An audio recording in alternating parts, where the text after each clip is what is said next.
بنی اسرائیل کا وصف کیا تھا کہ وہ لوگ ہر وقت ہر جہت ہر معاملے کے اندر غیر اللہ کی طرف راغب ہوتے تھے.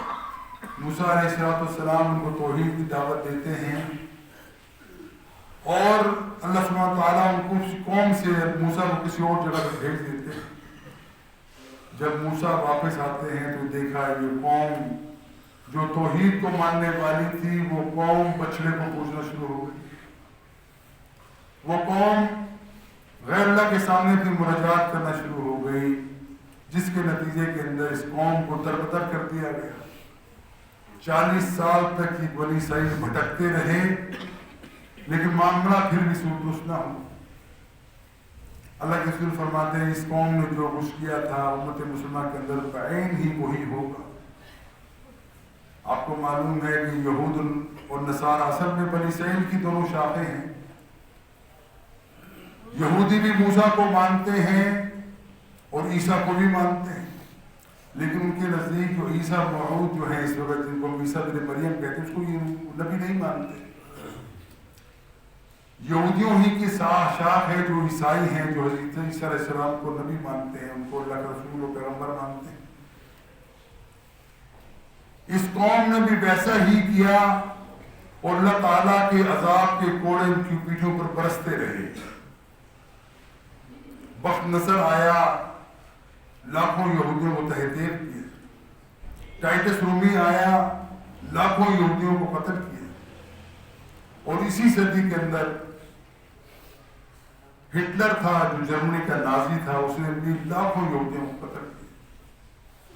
یہ نقص سزا اللہ سبحانہ تعالیٰ نے بنی اسرائیل کو دی ہے کہ جب کوئی قوم اپنے فرض و منصبی کو بھلا دیتی ہے تو ان کا حال کیا کیا جاتا ہے. اللہ کے رسول کی وہ حدیث 100% ثابت ہوئی کہ جیسا معاملہ یہودیوں کے ساتھ ہوا ویسا ان کے ساتھ بھی ہوتے رہے. آپ کو معلوم ہے بغداد کی تاریخ بغداد کی تاریخ بہت زیادہ معروف ہے. اس کے اندر امت مسلمہ کی علماء چھوٹے چھوٹے مسئلوں کو الجھتے تھے. چھوٹی چھوٹی باتوں میں مناظرے ہو رہے ہیں اور معاملہ حرکات اور غوثے کا معاملہ کرا. وہ سوال بھی عجیب سے, مثلا ایک سوال مسکہ خیز ہے لیکن آپ کو بتانے کے لیے عرض کر رہا ہوں کہ ایک سوئی کی نوک کے اوپر کتنے فرشتے آ سکتے, اس پہ بحث جاری ہے. اور اصل دین کو لگا اس کی طرف توجہ قطعی طور پہ نہیں ہوا کرتی تھی. اللہ تعالیٰ نے ان کے اوپر عذاب کا کوڑا برسایا. وسط ایشیا سے نکلنے والے ہلاکو اور چنگیز خان کی اولاد یہاں پہنچتی ہے اور مسلمانوں کو قتل و غارت کا بازار گرم کے اس حد تک معاملہ ہوتا ہے کہ دریا دجلہ اور فرات کا پانی سرخ ہو جاتا ہے. اور یہی نہیں, ان تاتاریوں کا ایک سردار مسلمانوں کو قتل کرتا ہے, ان کی کھوپڑیاں اکٹھی کر کے ان کا ایک مینار بناتا ہے, چبوترا بناتا ہے, بڑا پہاڑی جیسی بناتی ہے. اس پہاڑی کے اوپر اپنا تخت لگتا ہے جو وہ بیٹھ کے شراب پیتا ہے اور کہتا ہے کہ اے مسلمانوں کہاں ہے تمہارا رب جو تمہیں میرے عذاب سے بچائے. یہ باتیں تاریخ کے اندر مرقوم ہے, کوئی جھوٹی بات نہیں, سچی باتیں. اس حد تک یہ ہوا کہ مسلمانوں کی لائبریریاں اٹھا کے دریائے میں ڈال دی گئیں اور پانی سیاہ ہو گیا. لیکن اللہ سبحانہ تعالیٰ جب دیکھتا ہے کہ ایک قوم اپنے فرض بے منصبی کی طرف راغب نہیں ہوتی, اپنے فرض کو بھول چکی ہے, اللہ تعالیٰ کسی اور قوم کو ہدایت دے کے ان کو یہ منصب سے تھما دیتا ہے, یہ ڈیوٹی ان کی ذمہ لگا دیتا ہے. اللہ تعالیٰ نے انہی تاتاریوں کو اسلام کی نعمت سے سرفراز کیا اور وہ دنیا کے اندر اللہ کے دین لے کے آگے چڑھے. آپ انداز کا موازنہ کر دیجئے جو اس سے پہلے عیسائیوں کے ساتھ یہودیوں کے ساتھ ہوا کیا, ہمارے ساتھ بھی ایسا ہوا. عرصہ 60-70 سال سے مسلمانوں کا خون بہایا جا رہا ہے, کوئی اس کا دفاع کرنے والا بھی نہیں. یہ بدنصیبی نہیں تو کیا ہے.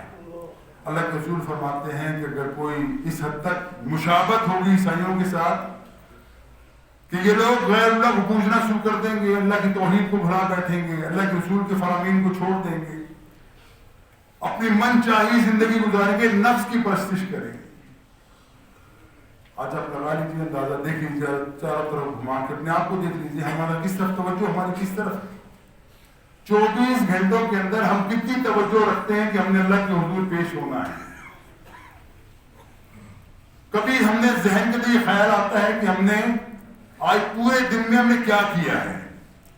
دکاندار ہوتا ہے وہ صبح دکان کھولتا ہے، وہ اپنے گلے کے اندر پیسے دیکھتا ہے کہ کتنے پیسے پڑے ہوئے، لیزر چیک کرتا ہے صبح سے کتنے میں مال کتنا تھا، نقد پیسہ کتنا تھا، اور رات کو کلوزنگ پھر کرتا ہے کہ میں نے کتنا مال بیچا ہے، کتنے پیسے مجھے ملے ہیں، اس میرا نیٹ پروفٹ کتنا ہے، میرا اصل زر کتنا تھا، کون سی حساب لگاتا ہے تاکہ وہ اندازہ کر سکے کہ آج دن میں کیا کھویا کیا کمایا۔ لیکن امت مسلمہ کا حال، ہر شخص ذاتی طور پہ اس حد تک ہم نہیں پہنچے کہ ہم کم سے کم روزانہ اپنا حساب کر سکیں کہ آج ہم نے کیا کمایا کیا کھویا، کتنا نقصان کیا کتنا فائدہ ہے۔ اللہ کے رسول فرماتے ہیں امت مسلمہ اسی راستے پہ چلے گی، اور مثال دی بڑی عجیب سی مثال کہ مشابہت کیسے ہوگی، جیسے جوتا جوتے سے مشابہ ہوتا ہے۔ اب ایک دایاں جوتا ہے بائیں جوتا ہے، سامنے دیکھیں گے تو ایک دایاں بائیں ہے، لیکن اس کے تلوے آپ ملائیں گے تو وہ ایک جیسے۔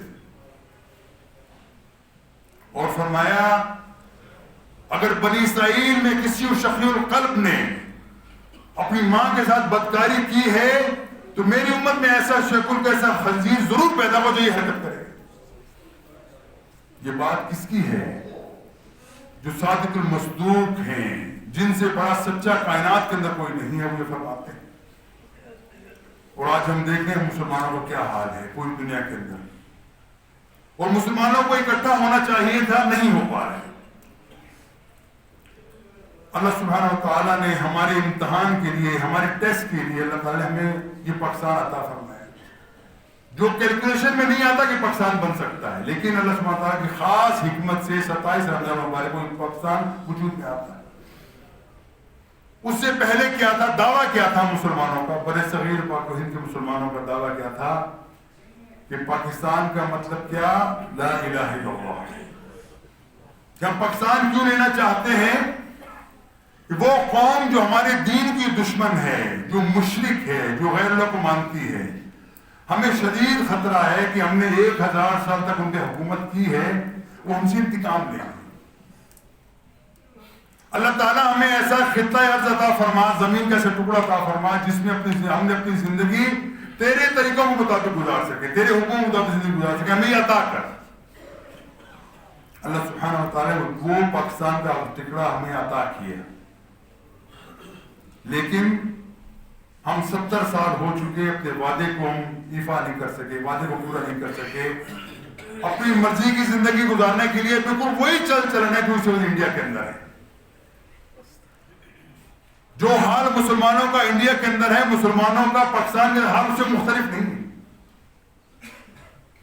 آزادی ہے ہمیں، لیکن یہ آزادی کو ہم اسلام کے لیے کبھی استعمال نہیں کرتے، اپنی زندگی میں جیسے چاہیں گزاریں، غیر اللہ کی قبروں میں جا کے ہم سجدے کریں، ہمیں مرضی جیسا نہیں چاہیں، حرام کی طرف توجہ ہے، جتنی جیسی چیز چاہیں ہم کرتے ہیں، مظلوموں کا مال کھانا ہے، ہڑپ کرنا ہے، جیسا ہم چاہے کریں، کوئی میں پوچھنے والا نہیں ہے۔ نقد سزا اللہ سبحانہ تعالیٰ ہمیں پھر دی نہیں۔ 80,000 کڑیل نوجوان، کلمہ پڑھنے والے مسلمان انڈیا کے قبضے میں چلے گئے، ہتھیار ڈال دیے گئے، ہمارے جنرل کی ناک رگڑ دی گئی، عبداللہ نیازی سے اوپر ہتھیار لے لیے گئے، اس کو ذلیل کر دیا گیا۔ اور اندرا گاندھی نے اس وقت کہا تھا 1000 سال تک برصغیر پاک و ہند مسلمانوں تمہاری حکمرانی رہی ہے، آج ہم نے انتقام تم سے لے لیا۔ 80,000 کڑی نوجوان، یہ تاریخ کے اندر کبھی ایسا نہیں ہوا کہ اتنے لوگ اکٹھے قیدی بنا کے رکھ دیے گئے۔ وہ پاکستان جو قائد اعظم نے بنایا تھا اس کے ٹکڑے ہو گئے، وہ دنیا کے دار کو پاکستان موجود نہیں، لیکن ہماری روش پھر نہیں بدلی۔ عذاب کا کوڑا ہمارے اوپر برسا، لیکن ہماری روش پھر وہی ہے، ہمارے سے ٹس سے بس نہیں۔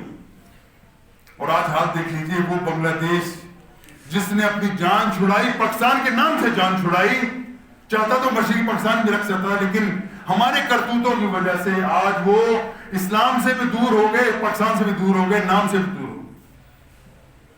اور آج وہ بنگلہ دیش جس کو ہم سمجھتے تھے کہ یہ بیچارے بنگالی چھوٹے چھوٹے قد والے بنگالی، یہ بے حیثیت بنگالی جن کی تزلیل کیا کرتے تھے مشرق مغربی پاکستان والے، آج دیکھ لیجیے ان کی اقتصادی حالت ہماری زمین آسمان کا فرق ہے۔ آج ان کا ٹکا جو سکہ ہے وہ پاکستان سے بھی دگنا قیمت کے اوپر وہ ہوتا ہے، ڈی ویلیو اتنا پاکستان کو کر دیا گیا، لیکن ہم پھر بھی نہیں سکتے۔ حضرات امت مسلمہ کے اندر اللہ تعالیٰ نے ایک بات کہی تھی، بڑی پیاری بات ہو تک کی، وَاعْتَصِمُوا بِحَبْلِ اللَّهِ جَمِيعًا وَلَا تَفَرَّقُوا۔ اے انسانوں، اللہ کی رسی کو مضبوطی سے پکڑ لو اور آپس میں تفرقے میں مت پڑنا۔ اللہ کی رسی کیا ہے؟ اللہ تعالیٰ کا وہ کلام ہے، قرآن مجید ہے، جس کو پکڑنے کا حکم دیا گیا تھا، تو تفرقے سے نکلنے کا حکم دیا گیا۔ ہم نے نہ قرآن کو پکڑا نہ تفرقے سے نکلے، پھر امید لگائے بیٹھیں کہ اللہ تعالیٰ ہمارے اوپر رحم کرے۔ یاد رکھیے پوری دنیا کے اندر مسلمانوں کے اندر بہت سے ملک 54 زیادہ ملک ہیں، لیکن سب سے بڑے مجرم ہم ہیں کہ ہم نے ایک تحریک چلائی، ہمارے والدین نے تحریک چلائی، داداؤں نے تحریک چلا کے پاکستان حاصل کیا کہ ہم یہاں پہ اللہ کا دین نافذ کریں گے، اللہ کا دین غالب کریں گے، لیکن اس طرف ہماری پیش قدمی بالکل ہی نہیں۔ ہم آج بھی وہیں کھڑے، بلکہ اب تو یہ بھی کہتے ہیں کہ نظریہ پاکستان جو تھا اس کو اٹھا کے بحیرہ عرب کے اندر ڈال دو، ہمیں نہیں چاہیے تمہارا نظریہ۔ ہمیں دوبارہ کچھ ایسی آوازیں بھی آتی ہیں، کنفیڈریشن ہونا چاہیے، دوبارہ انڈیا کے ساتھ ملنا چاہیے۔ ایسے لوگ موجود ہیں کہنے والے، وہ لاکھوں لوگوں کی قربانی، وہ ہزاروں خواتین، مسلمان خواتینوں کی قربانی، جنہوں نے قربانی اپنی عصمتیں اس دین کے اوپر، پاکستان کے اوپر نچھاور کی، ان کا کس کے اوپر ہم ڈھونڈیں؟ وہ کون ہے؟ ان کا مجرم کون ہے؟ وہ قیامت والے دن کس کا گلا پکڑیں گے؟ ہم نے قربانی دی تھی دین کے لیے پاکستان کی، تم نے دین کے ساتھ کیا کیا؟ پاکستان کے ساتھ کیا کیا؟ اور یاد رکھ لیجیے، کسی بھی امت کو، کسی بھی قوت کو جوڑنے کے لیے 3-4 چیزیں ہوتی ہیں، اگر وہ اکٹھی ہو جائیں تو وہ لوگ کامیاب ہو جاتے ہیں۔ جیسے یہودی ہیں پوری دنیا کے اندر، ایک نسبی جو قوم ہے، سمجھتے ہیں کہ ہم ایک اولاد، ایک باپ کی اولاد ہیں، تمام یہودی دنیا کے وہ اکٹھے، ان کو اپنا نسب ان کو اکٹھا کیے ہوئے ہیں۔ یا کوئی زبان ہوتی ہے، اس کی وجہ سے لوگ اکٹھا ہو جاتے ہیں، تمام ایک زبان بولنے والے، سرائکی زبان بولنے والے سب اکٹھے ہو جائیں گے، ہم سب سرائکی۔ اور اس کے ساتھ ساتھ کچھ جغرافیہ ہوتا ہے ایک قسم کا، تاکہ سب کہیں ہم ایک علاقے کے رہنے والے، ہم سب اکٹھے، ہمارا ہدف ہے۔ لیکن یہ دیکھیے کہ پاکستان کے اندر یہ تمام چیزیں موجود نہیں ہیں، نہ ہماری ایک زبان ہے، نہ ہماری ایک ثقافت ہے، نہ ہمارا ایک طرز معاشرت ہے، نہ ہمارا ایک جغرافیہ ہے۔ اس کا مطلب یہ 3-4 چیزیں میں کس سے کوئی چیز ہم فائدہ نہیں حاصل کر سکتے۔ پھر پیدا ہوتے پھر کیسے اکٹھے ہوں؟ یاد رکھیے امت مسلمہ کا یہ گروہ جو پاکستان کے اندر بیٹھا ہے، اس کو جوڑنے کا راستہ صرف ایک ہی ہے کہ قرآن کو ساتھ لے لو، تم اکٹھے ہو جاؤ، رسول اللہ علیہ وسلم کے ساتھ ان کے فرمائن کے اوپر عمل کرنا شروع کر دو، تم اکٹھے ہو جائے، ورنہ کوئی چیز تمہیں اکٹھا کرنے والی نہیں۔ لیکن ہم اس طرح بھی اکٹھے نہیں ہوتے کہ اللہ کے عذاب کا کوڑا پے در پہ ہماری پیٹھوں میں برسا ہے، اور اب بھی کوئی پتہ نہیں کہ اللہ تعالیٰ مزید ہم سے کیا کیا، ہم سے ہمارے اوپر جو ہمارے کرتوتوں کی وجہ سے ظلم ہے وہ ہمارا منتظر ہے کہ شاید وہ بھی آئے۔ آج دیکھ لیجیے پورے پاکستان کے اندر خوف و ہراس ہے، ہر شخص پریشان ہے، خاص طور پر کراچی کے معاملے کے اندر دیکھ لیجیے، بندہ گھر سے نکلتا ہے تو ماں باپ سے بخشوا کے نکلتا ہے کہ وہ پتہ نہیں ماں باپ کے ساتھ سمو کے نہیں آ سکتے۔ یہ خوف کیوں پیدا ہوا کہ ہم نے اللہ تعالیٰ کے کلام کو چھوڑ دیا، ہم نے رسول اللہ صلی اللہ علیہ وسلم کی زندگی کی اوپ سے درس حاصل کرنا چھوڑ دیا۔ اللہ تعالیٰ نے نقد سزا یہ دی گئی کہ تمہارے پاس سب کچھ ہونے کے باوجود خوف تمہارے دلوں کے اندر بیٹھا ہو۔ اب تو دوبارہ نیا قصہ شروع ہو گیا، دہشت گردی کا معاملہ دوبارہ کھڑا ہو گیا۔ لیکن ہم کبھی یہ نہیں سوچتے کہ ان چیزوں کا جو بیماریاں ہمارے سامنے نظر آ رہی ہیں، ان کا تدارک کیسے کیا جائے، اس کا حل کیا ہے، ڈائگنوز تو کریں گے وجہ کیا ہے۔ جان لیجئے کہ وجہ صرف اور صرف ایک ہی چیز ہے کہ ہم دین سے دور ہیں، اسلام سے ناآشنا ہیں، اسلام کے اوپر عمل پیرا ہونے کے لیے تیار نہیں ہیں، اپنی زندگی اپنی مرضی کی زندگی گزارنا چاہتے ہیں، اسلام کے اور رسولوں کے اوپر پابندی کرنے کی پابند اور روادار ہی نہیں۔ نقد سزا اللہ سبحانہ وتعالیٰ نے دے دی، لیکن یاد رکھ لیجیے رسول اللہ صلی اللہ علیہ وسلم فرماتے ہیں کہ امت مسلمان کا اس جو زوال کا دور اپنے عروج کو پہنچا ہوا ہے پوری دنیا کے اندر، آپ دیکھ لیجیے۔ میں پہلے آپ کے سامنے ہر چیز بتایا، کوئی ایسی بات نہیں کہ ہمارے پاس وسائل نہیں ہے، یا ہمارے پاس لوگ نہیں ہیں، یا ہمارے پاس قوت نہیں ہے، سب کچھ ہے، ایک نہیں ہے تو اللہ کے اوپر توکل نہیں ہے, اللہ کے اوپر یقین نہیں ہے. اور ہمیں اپنے گول کا معلوم نہیں کہ ہمیں پہنچنا کیا, منزل کا ہمیں پتہ نہیں کہ منزل ہماری کیا ہے.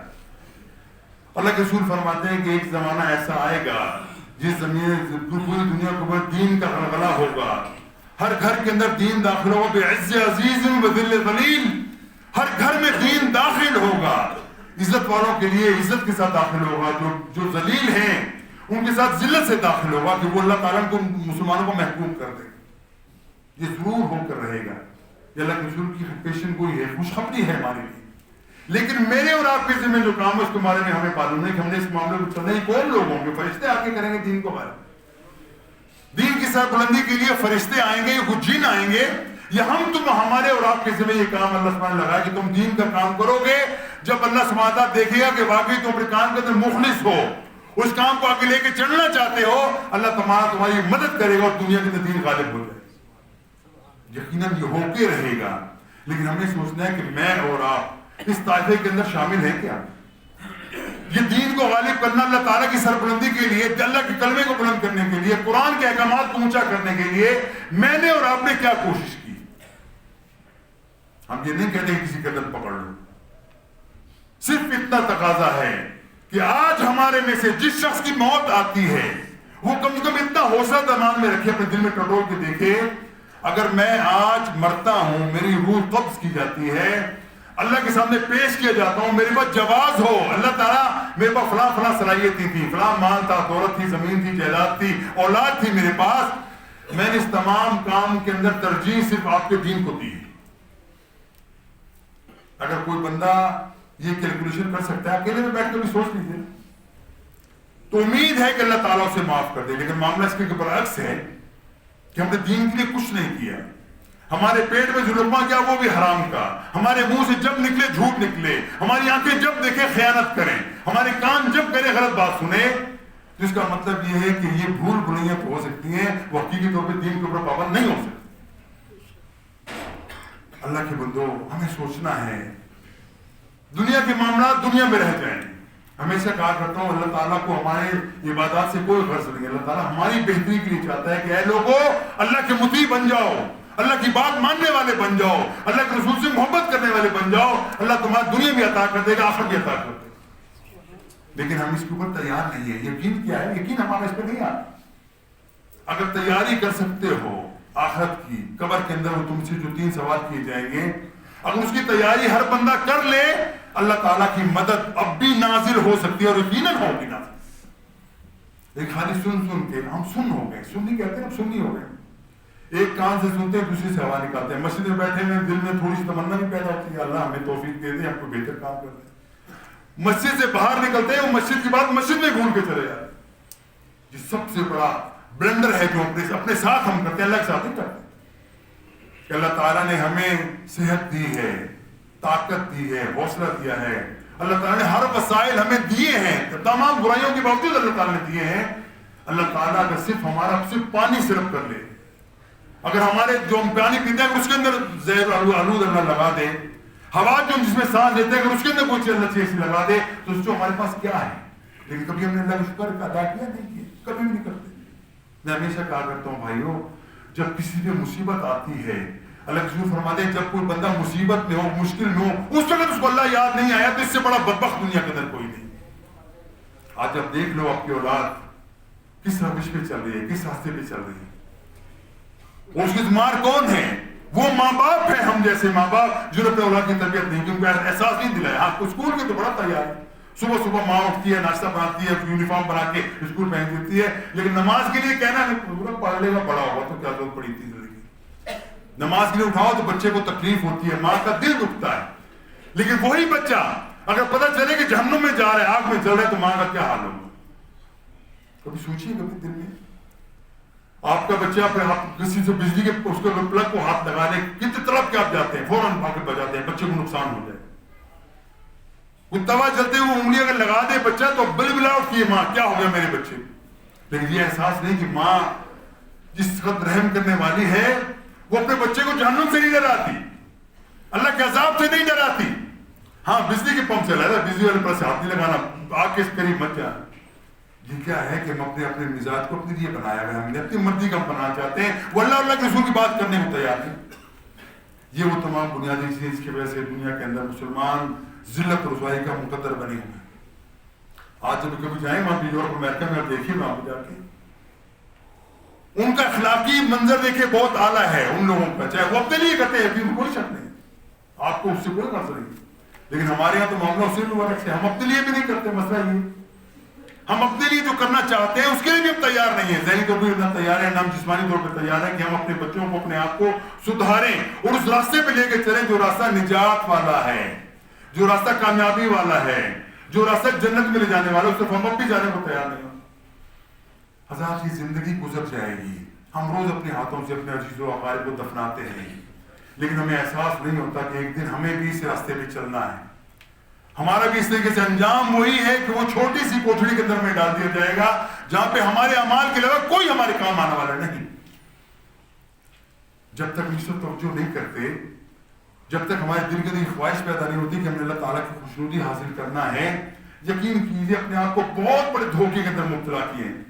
بہت بڑا دھوکہ ہے جس کے اندر پڑے ہوئے ہیں، اور ہمیں آنکھ اس وقت ہمیں احساس ہوگا جب ہماری آنکھ بند ہو جائے۔ اس سے پہلے کہ اللہ تعالیٰ یہ مہلت کا ٹائم ہم سے ختم کر دے، تیاری کر لو، اس راستے کی تیاری کر لو جہاں پہ تمہارے نہ ماں باپ کام آئیں گے، نہ بیوی بچے کام آئیں گے، نہ مال دولت کام آئے گی، نہ جائیداد کام آئے گی، نہ کوئی اور اور رتبہ تمہارے کام آئے گا، صرف تمہارے جسم کے ساتھ تمہارا صرف وہ عمل جائیں گے جو تم نے کیے ہیں اللہ کو راضی کرنے کے لیے، جن کے اندر ہم سمجھتے ہیں کہ ہم تہی دست ہیں، ہمارے ہاتھ میں کچھ بھی نہیں۔ ہر بندہ مجھ سے وہی اپنا جائزہ لے گا، پتہ چلے گا کہ سارا ٹائم ضائع میں کر دیا، کچھ بھی نہیں کر سکتا۔ حسبنا اللہ و نعم الوکیل، حسبنا اللہ و نعم الوکیل، حسبنا اللہ و نعم الوکیل۔ اللہ تعالیٰ ہمیں توفیق دے کہ ہم دین کے اوپر چلنے کے لیے کوشش کریں، اپنے فائدے کے لیے کریں، اور اللہ تعالیٰ عطا کرتا ہے، ایسی بات نہیں کہ اللہ تعالیٰ کرتا ہے۔ ایک قدم بڑھ کے تو دیکھو، اللہ کے سامنے جھک کے تو دیکھو، اپنے گناہوں کے اوپر شرمندہ ہو کر تو دیکھو کہ اللہ تعالیٰ تمہارے سے کیسی دنیا کے اندر مدد کرتا ہے۔ اور یقیناً یاد رکھ لیجیے، تارک الدنیا مسلمان نہیں ہو سکتا۔ کامیاب ترین مسلمان کون ہے؟ جو بہترین دنیا دار ہے لیکن اللہ تعالیٰ کے احکامات کو ماننے والا ہے۔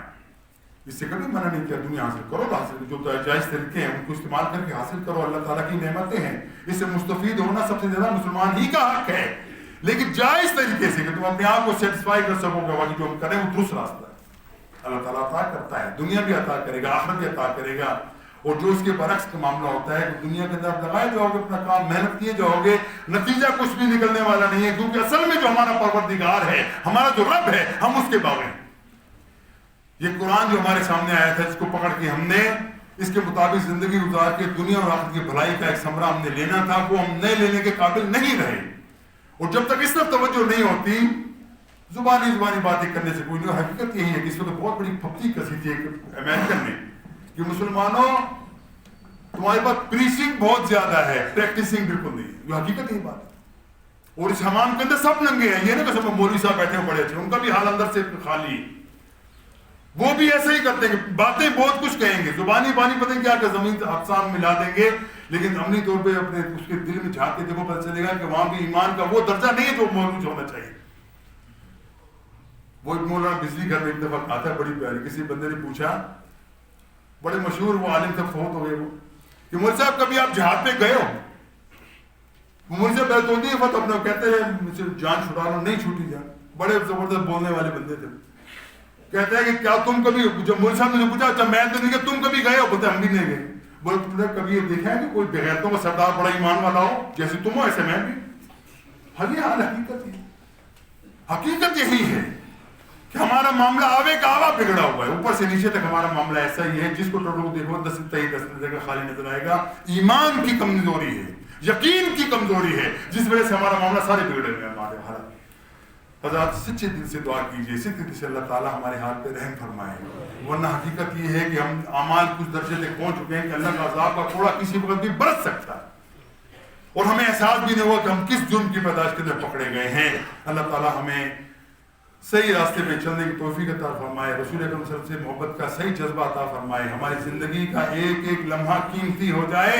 اور میں کہا کرتا ہوں صرف نماز روزہ حج زکوٰۃ نہیں، زندگی کا ایک ایک عمل تمہارے لیے عبادت ہوگا اگر تم اللہ تعالیٰ کو صحیح یقین سے کام کرو. تجارت کرو، کاروبار کرو، اپنے گھر گرہستی کا معاملہ کرو، ہر چیز عبادت ہے اگر تم اللہ کے اوپر پکا ایمان رکھتے ہو. وآخر دعوانا الحمد للہ رب العالمین.